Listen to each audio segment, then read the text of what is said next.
enteng suara. Karena lewat suara kita bisa didengarkan dan kita bisa memaksa penguasa untuk menuruti apa kehendak rakyatnya. Jangan mau suara kita hanya dihargai 5 tahun sekali di bilik suara doang atau pada saat pilkada. Jangan mau suara kita hanya dianggap berharga 100-200 ribu atau dapat jilbab pada saat kampanye. Biasanya modusnya itu kan bagi-bagi kaos partai atau bagi-bagi jilbab untuk yang perempuan. Jangan mau kita hanya dikerdilkan sebatas fans yang bisa berbaris seperti itik. Hati-hati, sebentar lagi pemilu, suara kita akan diperebutkan dengan berbagai macam cara. Mari ingat pengalaman yang dulu. Untuk apa mati-matian membela 1 atau 2 ketika akhirnya berkumpul juga? Buat apa musuh-musuhan sampai seolah-olah dunia akan berhenti kalau ternyata yang kalah bergabung dengan yang menang atas nama demi bangsa? Jadi nggak usah terlalu baper dan nggak usah terlalu mati-matian membela tokoh idola. Karena sekali lagi, hitung-hitungan mereka terkadang bukan kita, hitung-hitungannya untung rugi, Pak. Untung rugi kalkulasi politik aja. Karenanya jangan mau dimanfaatkan hanya suara di 5 tahun sekali, tapi gunakan suara itu terutama di hari-hari ini. Ketika ancaman kita untuk bersuara mungkin saja akan dibatasi lewat rancangan kitab undang-undang hukum pidana di mana semua bisa kena.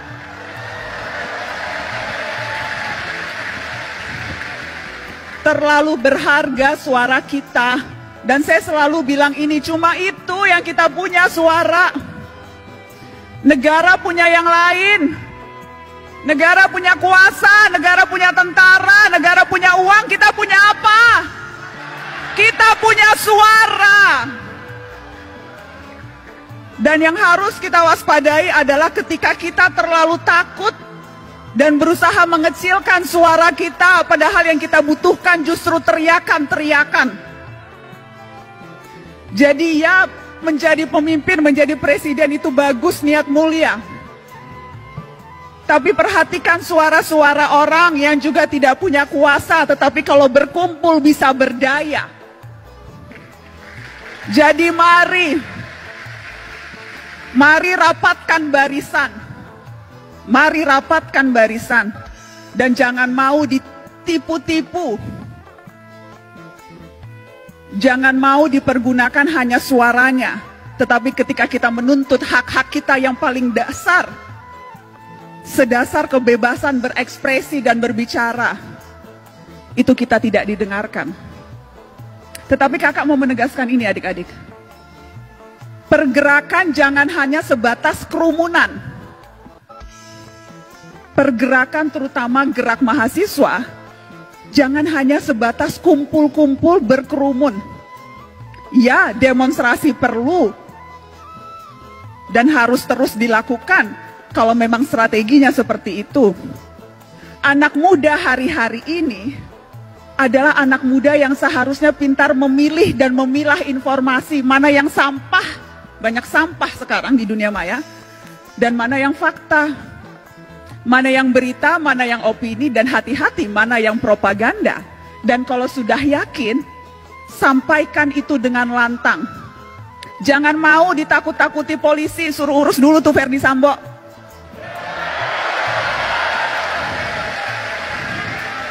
Sepanjang kita tahu apa yang kita lakukan benar, kita tidak merugikan orang lain, jangan mau ditakut-takuti dengan pasal.